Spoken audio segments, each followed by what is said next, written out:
Hello, everybody. Thank you so much for your support of Indie Agency News. Our brief is simple: build a global home for independent agencies. Our mission is to serve independent agencies and the brilliant people behind them. And our goal is more visibility for indies and more choice for marketers. If you're on the LinkedIn, I should probably pull this up. Hold on. I'm going to pull this thing up because I do have to show you this. I'm going to show you something. All right, where is it? Where's the one I'm looking for? Where's the one I am looking for? Is that the one? Yes, there it is. Okay, so speaking of biz dev and all that stuff. So we know it's rough road, and so here is a different lane for you. This is a new member benefit that we have put together for members. That was redundant, but it is called Indie Agency Connect.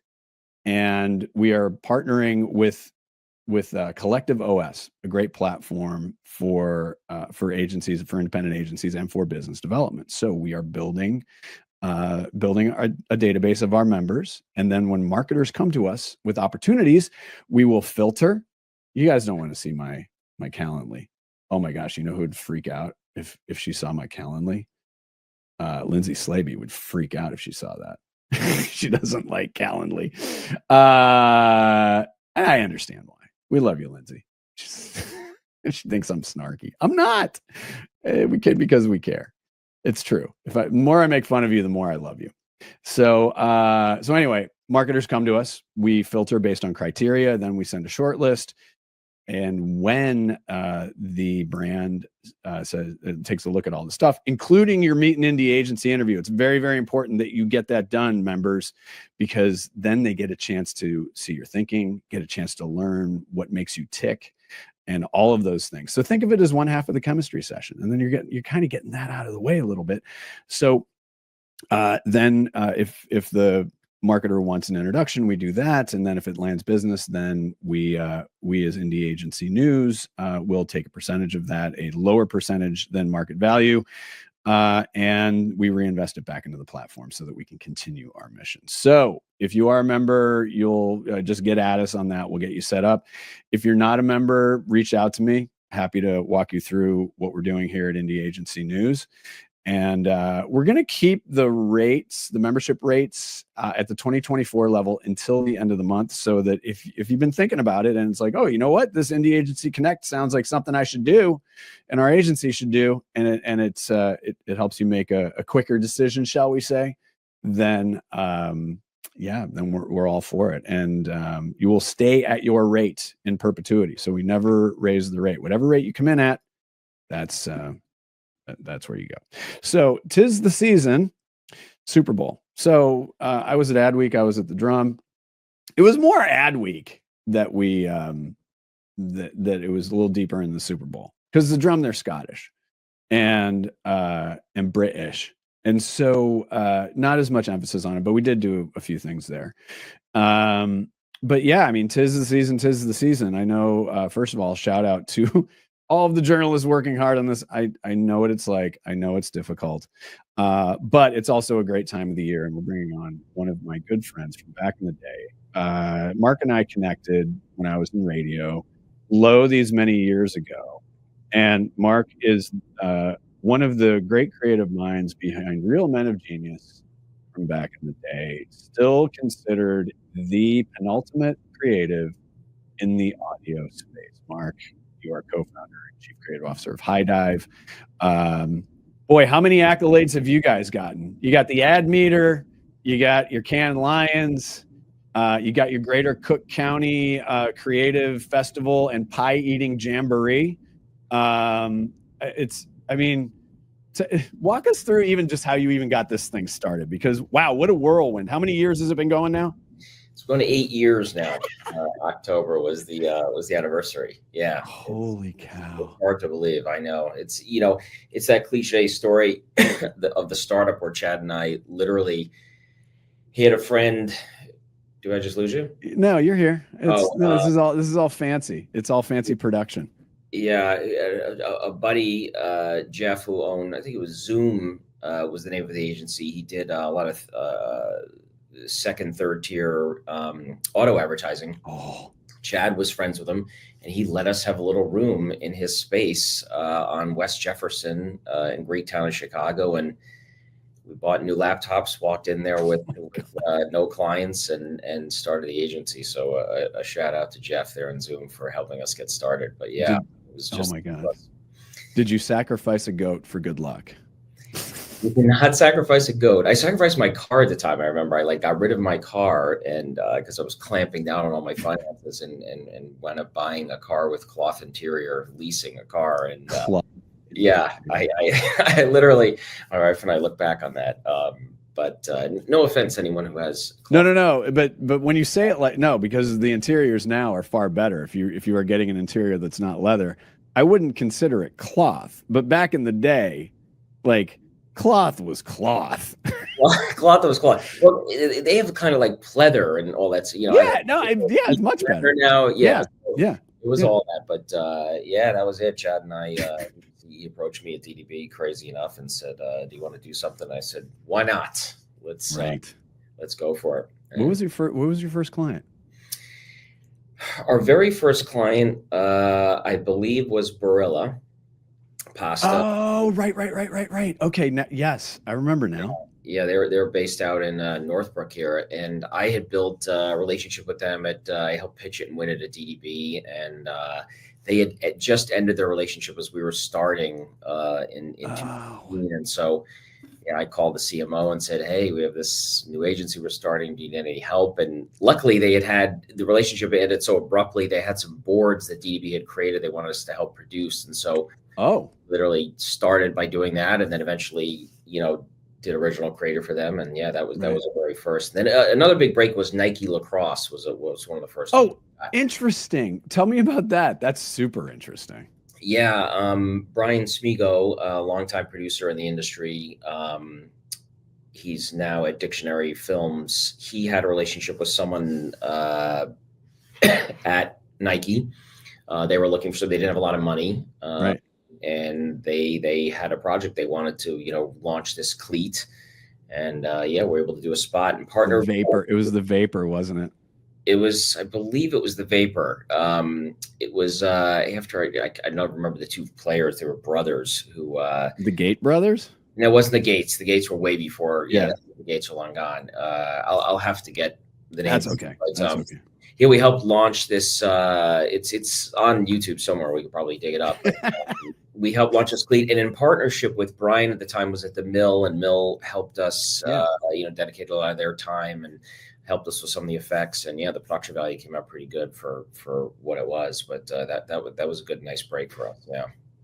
What was the first Super Bowl thing you did? I gotta think about what our very first Super Bowl break was. Not for Highdive, but for you when you were at DDB, going way back. Oh man, I actually know what that is. My very first spot was a Budweiser spot. Shot by, I believe, Breck Eisner. It was the city. All of a sudden, the power goes down in the city, and this guy who runs the power management runs into the circulation room, whatever the core was, and realizes it's a hamster on a wheel running after a Budweiser, and someone had lifted up the Budweiser. So he puts the Budweiser back. It lives on YouTube. And he puts the Budweiser back. The hamster starts running, and the city lights all come back on. And yeah, that was that was the very first one. It did quite well. Yeah. Yeah. No shit. Yeah. and then early on, I think like our second one ever was my partner Bill Cimino and I did a spot called Shopping, starring Sean Hayes, and he was shopping with his girlfriend. And she's like, "Don't worry, I'll be right back." She had a ton of clothes, and he's like, sits down exhausted. And then here's Spuddy over here in Petites. And I remember this one. Yeah. So he opens up the clothing rack and goes in, and they're all drinking Bud Lights in there. And that did quite well. It started, I think we were in the fourth quarter. It was pushed way late, but it shot up into the top 10. So God. We were excited about that. Oh my God. All right. So here's what I'm going to do. Let's play. Where do you want to go first? Do you want to go Jeep? Do you want to go Lays? Do you want to go Rocket Mortgage? Where do you want to go first? Sure, do Jeep, I guess. Everyone loves Bill Murray. And all right, let's take a look at this. Okay, campers, rise and shine. Groundhog Day. And don't forget your booties, because it's cold there today. Phil? Hey, Phil! No, not you. It's me, Ned Ryerson! Okay, little fella, good job. That's different. Good job. Hey! He got the groundhog! Phil? Hey, Farmer Bob. Have we met? You believe this guy? About 100 times. You're gonna freeze to death. Who cares? See you tomorrow. We can't climb in four-wheel drive. I don't know where we parked. I was following you. He got the groundhog! Phil? Hands at 10 and 2. You know, it's funny. I have hair, but you have fur. Oh, sir, no animals. Oh. 2 for dinner. Follow me. Hello? Safety first. He got the groundhog! That was Phil Connors! Bing! Hello? It's not personal. It's just a game. Not a bad day, huh?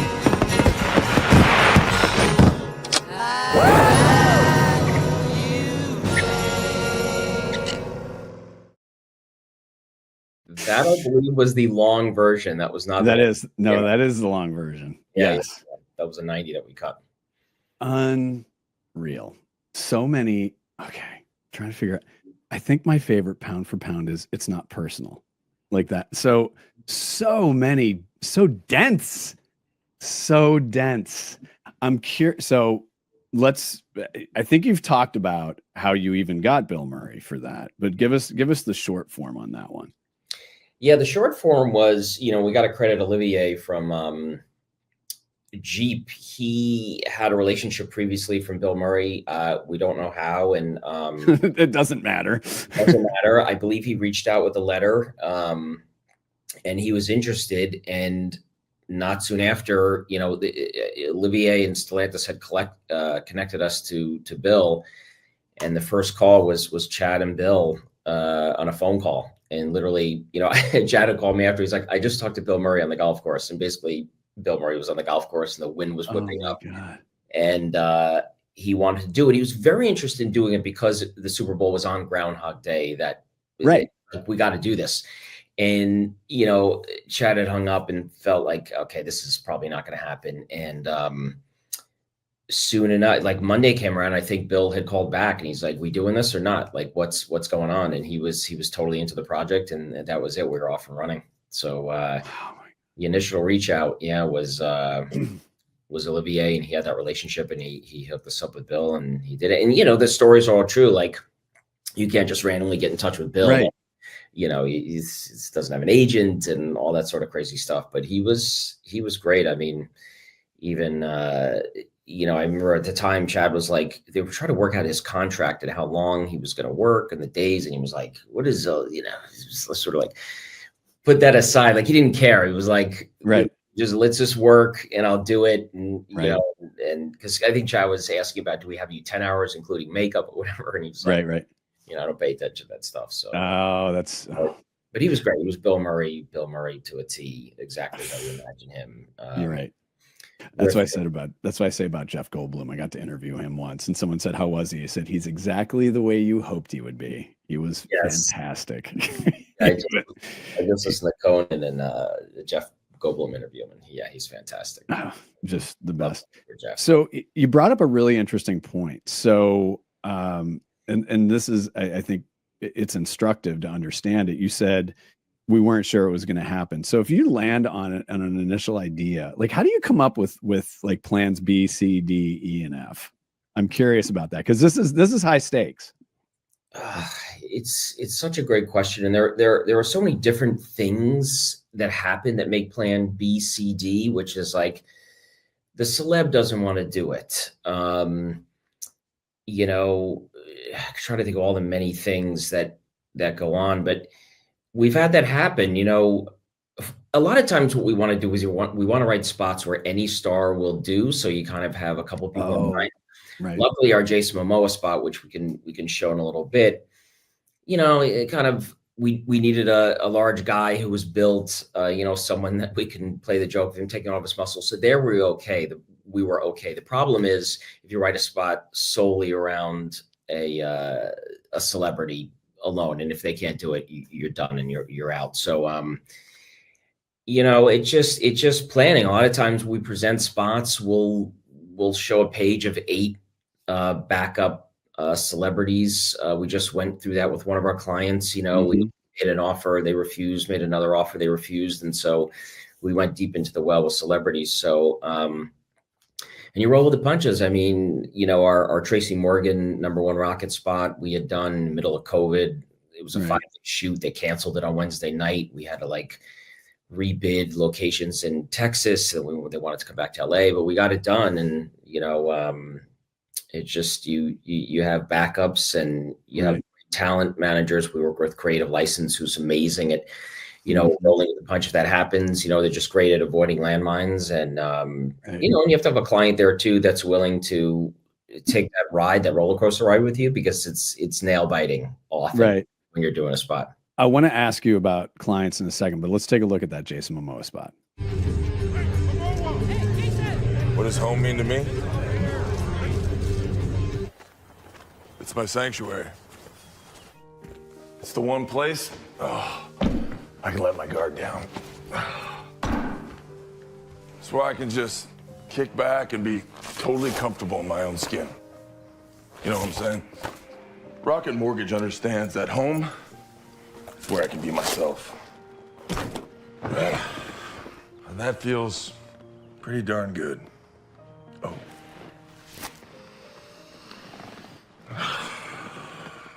Home is where you feel the most comfortable, and Rocket Mortgage helps you feel comfortable financing that home with a personalized and convenient experience centered around you. Rocket Mortgage. Push button, get mortgage. You got this. Take it. Okay, all right. Good job. He loved that last scene so much, Jason. He stayed, his agent was getting irritated because we were keeping a little bit late, but he kept working that scene. I think it's one of the last things we shot in a day, and he just loved doing it. He thought it was so funny. And take it. He was great. He was so. And there is a rolling with the punches thing. We talked about before. We were supposed to have an ending where he can't open the pickle jar, and Lisa Bonet comes and opens it, and we just couldn't get the effect right with his head, because the way we did that spot, we literally cast someone, a thin person, and literally double shot everything. Right. Okay, right. CGI. And we could not get that effect right. And the client was so mad at us. We had calls at 3 a.m, and it just didn't work out. And we wanted going with the lifting ending because it was bad because we had sold the original cut to the CEO of the company with the pickle ending. We had a shift at the last moment. It was sheer madness, that one. Some late nights at the mill in Chicago, but we pulled it off. But yeah. I do hear, and no pun intended, these high wire acts. And, I was at the Martin Agency for a year, so a year plus. And these stories are incredible. And then when I was at Adweek, I had a chance to cover the NFL's 100-year spot. So 72 and Sunny doing that. So I spent a few days on set. And it's so interesting to see behind the scenes. But one thing that I think is interesting is understanding how, as an agency, you even start having the conversation, because there are some marketers and CMOs that, we're going to do a Super Bowl ad. Let's just go. Right. There are others where it takes some convincing. I'm curious to understand how you would even begin to sell this idea of we should do a Super Bowl spot to a marketer that might be on the fence.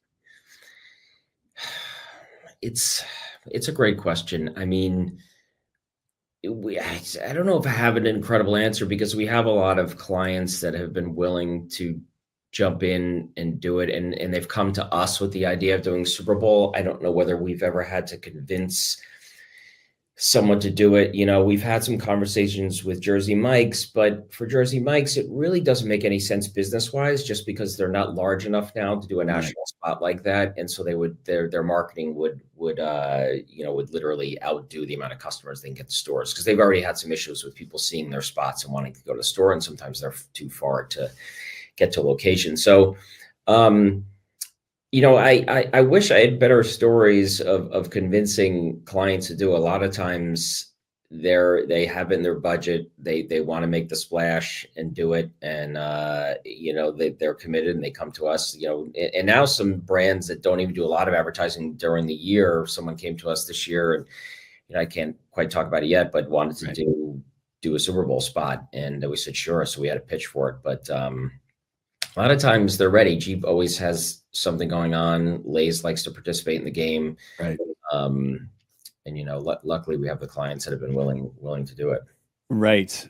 I want to talk a little bit about, celebrity, because there has been now threading the needle of creative idea vis-a-vis a celebrity it's a pretty fine line, because there can be a school of thought of, we just need a celebrity, as opposed to, no, we really need a celebrity to help drive the story. So you'd mentioned some of the bud work that you did earlier in your career, kind of celebrity driven, but not. It just feels like that every spot does involve a celebrity. There's just more of an emphasis put on that. I'm curious your thoughts on this idea of a celebrity making sure that you're getting it right and balancing it so that it does actually work with the story. It works with the narrative. It works with the creative. It works with the brand. And are there situations where you're like, you know what, we probably shouldn't have a celebrity here because it's not going to add anything to the narrative? Yeah, you talk about the old work. I mean, it's interesting. We used no celebrities back in the day for Bud Light. I mean, I mentioned doing that spot with Sean Hayes, but he wasn't popular yet. He was a young kid. So it's really become a thing lately in the past 10, I'd say 15 years. Everybody's celebrity crazy. And I think sometimes they're afraid not to put a celebrity in it because they think they get so much value. But, I think there's a lot of value in just creating a great story. What was it? Farmer's dog, I think, the brown lab spot that tested very well, had no celebrities in it, and was a terrific spot. Sometimes you just have great spots that use IP, like Darth Vader kid and Volkswagen spot. And again, no celebrity there other than a mini Darth Vader. Technically, the celebrity was the IP. But and if you're going to do it, we always tell clients, let's do it right. Let's do what's right for the brand. Jersey Mike's, they don't have a Super Bowl spot yet. When we sold in Danny DeVito, he's from New Jersey. He's about an hour from the original Jersey Mike's. We felt like he was really authentic and right for the brand. And so that's why we sold him on Danny DeVito, not to just use any random celebrity. So, Momoa, Rocket was an up and coming techie brand. They started as a digital app, and Momoa's, career was just sort of taking off. And so we wanted to jump on that bandwagon. And again, we were looking for a strong female presence for the Barbie spot, because the Barbie movie was going to come out. And so Anna Kendrick happened to be perfect for that. Right. So and Bill Murray is Bill Murray. And we were that movie, is he right necessarily for driving a Jeep Gladiator? But again, I think Jeep appeals to so many audiences, from 18-year-olds who want to drive when they get their first car to Bill Murray's age. So, it's important, I think, to pick the right celebrity for the right brand and make sure that, sometimes it can go off the rails if you make that mistake of not choosing the right person. So with the Jeep spot, I mean, you had Stephen Tobolowsky, who also was one of the best guest spots on Seinfeld, if we recall. What was he on Seinfeld? He was like the naturopath. Oh, yes. With George, with his, so good. Yeah. And he laughs and and he gets the basketball score. Right. Yeah. Sorry, go ahead. No, he sees Jerry can't figure out what he's written on the piece of paper, and he goes, I forget, I think it was Spurs something, and it might have been the Bulls or Cavs, might have been the Cavaliers. So a basketball score, and it actually happened. a couple of years ago. So, and Brian Doyle Murray, and and keeping those original pieces are really important. Yeah, that nailing them was huge. Again, how does he say his last name? Tobolowsky, yeah. He was in one of my favorite movies, Mississippi Burning, and so I was trying to talk to him on set, and I did for a little bit. And the nicest human being, he was so willing to talk about it. But yeah, Bill's brother was great on set. It's funny, he kept us at an arm's length a little bit when it came to joke writing and trying to throw lines in. Once in a while, one of ours would sneak in. Oh, funny. We had a ton, but yeah, he liked to use his brother. He was his checkpoint, for all the comedy and everything. So he literally sat by him with every scene, even though he was only in one of those scenes. So yeah, he was with Bill in every single scene. Yeah. Oh my, so good. So good.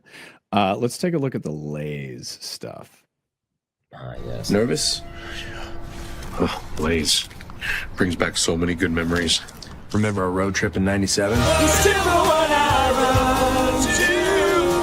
Our first real heart-to-heart. I've never seen any of your movies. Not even the ones we were together. Hey, do you remember when that stalker kidnapped us? Yes. Lay's was there. Lay's. Do you have barbecue or cheddar jalapeno? Ooh. Oh, remember when we stumbled into that turf war? Remember when you bought your first house? Hi, I'm Seth. Those were good times. They were golden. You ready? Seth, do you? I do. And Janet, do you? That's a yes.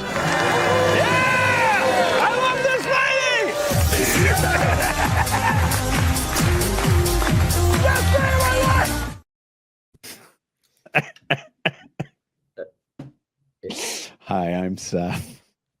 Yeah, those guys were a trip. From the moment we had our first call with them, they he was getting like, okay, they're gonna be cameras off. They're gonna be cameras off. Zoom started, cameras on, no problem. They were amazing, and sure enough, Seth did light up a joint during that initial call. As he's from Vancouver, BC, as one does. I know, and I was like, just thinking to myself, I'm like, oh, this is amazing, this is amazing, this is amazing. I'm with Seth Rogen, and he's lighting up on the call. But those guys were great. They were interesting. We sent them an initial script, and with that first call, they're like, yeah, we want to participate, but we want to work on the script, and so there was a lot of rewriting that went on to get it to a place where they were happy with. So one of the funniest things that Paul Rudd ever did, not a lot of people saw. So there was a show in the UK called Travel Man with Richard Ayoade, and he met Paul Rudd in Helsinki.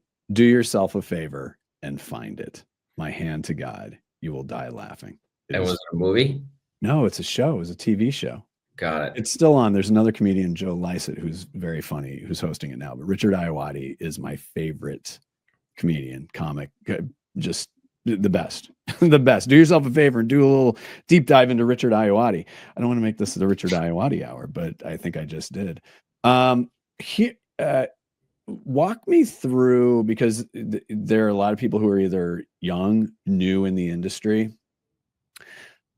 How can a younger or newer person in the business, how can they get a little of that action, that Super Bowl action? What advice would you give to a younger or newer person in the biz of like, okay, if you really want to be in a Super Bowl, if you want to participate in a Super Bowl spot, here's what you got to do.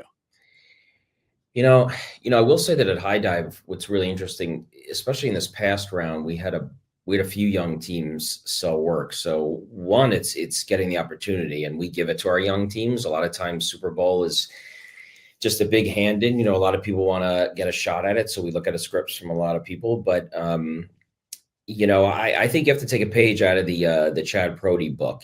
Chad was in the Cap One group at DDB at the time. He really wanted to, he liked working on Cap One, but he also wanted to work on beer.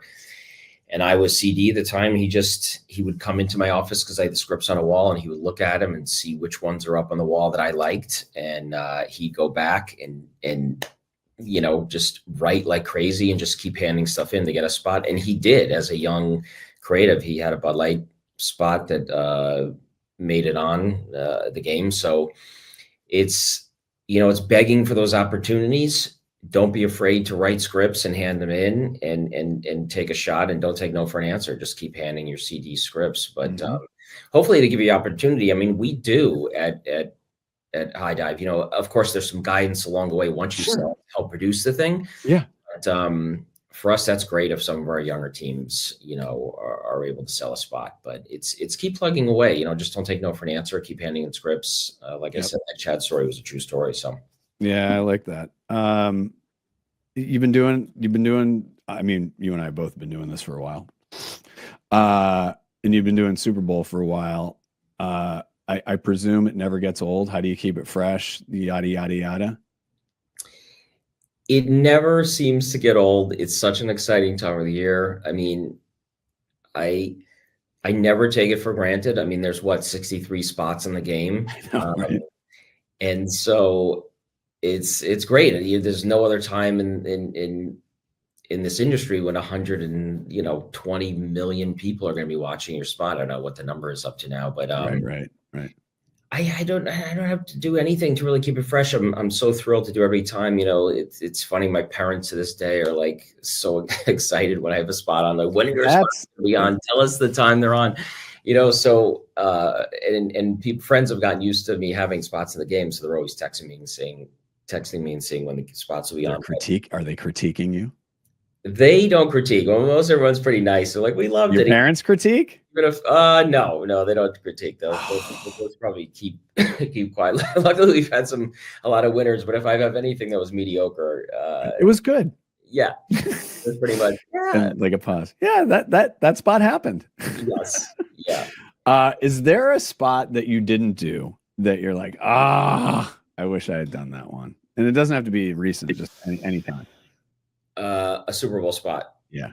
I mean, the Betty White Snickers is good with Abe Vigoda. That's a solid choice. Yeah, Betty White was a great spot. I mentioned the Darth Vader. I mean, I think that spot was such great storytelling. I like the kid who got the black eye from the Audi spot that was done a few years ago. He goes up to the prom, steals the girl.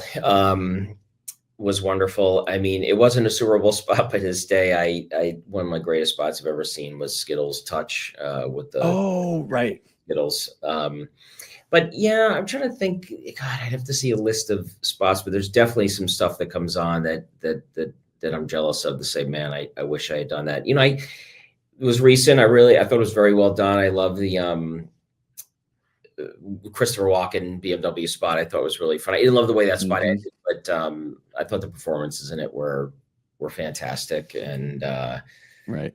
Yeah, there's a lot out there. I have to look back and I'll be like, oh, that was such a great spot. I love that spot. I'm trying to remember. I don't know if this. So pound for pound, my favorite campaign of all time is Stamps.com from Wyden and Kennedy with Bob Newhart, the late great Bob Newhart.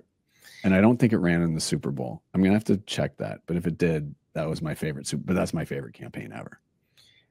I gotta look at that. I wrote a piece on LinkedIn how much I love. My other favorite was Brain Surgeon, the kayak spot, which just absolutely. I think Einstein shot it, but brilliant. I picked that, and then Skittles as my number two. But the other one I think I miss, from back in the day was FedEx. I think they used to do such great work, FedEx. Oh yeah.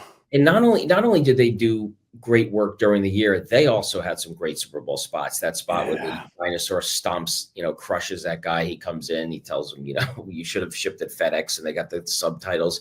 I mean, FedEx used to do some outstanding work. Outstanding. Yeah. And that's crazy. Yeah, I don't know where that's gone. I want to work with them again and bring them back to glory. Yeah, bring it back, baby. Mark, as always, a great pleasure. Again, thank you so much for your support of Indie Agency News. I really appreciate it. Looking forward to seeing your stuff. And we'll catch up after the Super Bowl, after my beloved Eagles defeat the Kansas City Chiefs 34-24. So I'm just throwing that out there. I'm gonna write that down. But yeah, luckily as a loyal Giants fan, I didn't grow up despising the Eagles. So the best of luck. And yeah, go Birds. But it's going to be a good playoffs. A lot of parity this year. Yep. All right, my man. Thanks Thanks very much. Appreciate All right, it. brother.